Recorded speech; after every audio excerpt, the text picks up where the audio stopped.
İngliz tiliga boryapsanmi? Boryapman dedi. 3 oycha bo'ldi. Ancha o'rganib olgandirsan. Ha, 3 oy bo'ldi. Ancha o'rganib oldim, bemalol gaplashyapman. Ha, yaxshi. Unda ingliz tilida o'tmas gul qoyachida uzun xomtak qilib kavartali osh qilib yedim dechi.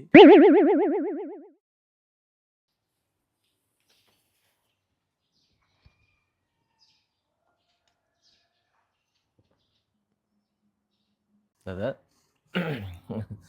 Siz oldingizda o'zbekchani zo'r gapirsam, qanaqa qilib ingliz tilida unaqa deyishim mumkin.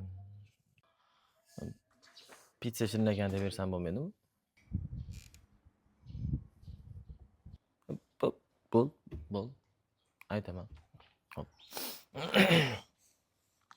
Kavartali osh, gul qo'ychi, kavartali osh, gul qo'ychi, kavartali osh.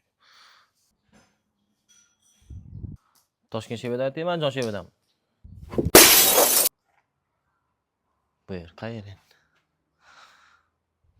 Ish qilib o'lgan bo'laydi.